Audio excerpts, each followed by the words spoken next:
Bien, d'abord, je ne suis pas médecin, je ne suis pas scientifique, je ne m'engagerai pas sur euh, les questions, le Covid est-il naturel ou créé, je ne sais pas. Il y a quelques chiffres quand même qui m'interpellent énormément.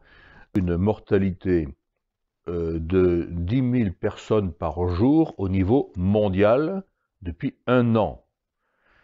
C'est pas énorme pour une planète de 8 milliards d'habitants.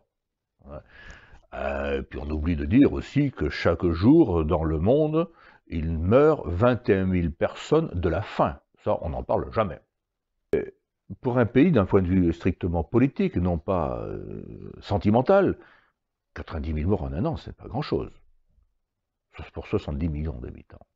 Il y a 100 ans, pendant la guerre de 14, nous avions 10 000 tués par jour, et c'était tous des garçons de 18 à 25 ans par jour.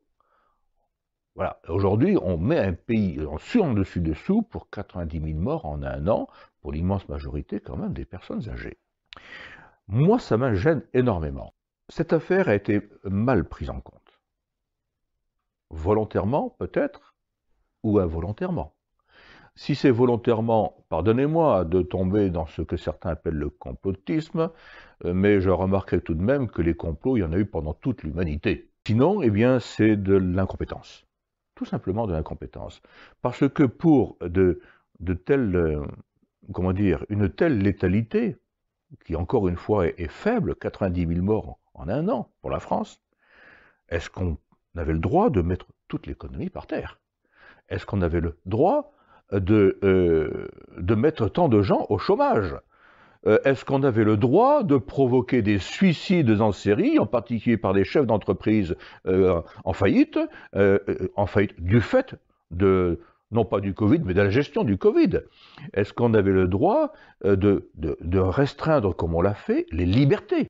Le peuple, et je suis du peuple, n'est-ce pas? Le peuple n'a plus confiance en ses élus, en ceux qui le gouvernent.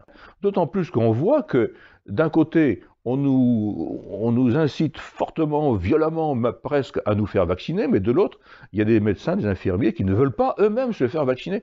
Où allons-nous? Quand un pays n'a plus confiance en lui-même, n'a plus confiance en ses élus, n'a plus confiance en ceux qui doivent le protéger, le pays est très mal en point. Le pays est très mal en point. Et moi, je considère que, si vous voulez, cela s'ajoute à 50 ans de déclin de la France. N'oublions pas qu'en 1970, la France était la deuxième puissance au monde. La deuxième puissance au monde. Aujourd'hui, nous en sommes très loin. Donc nous sommes sur un chemin de déclin et là, nous y ajoutons une crise magistrale de la confiance. C'est très grave.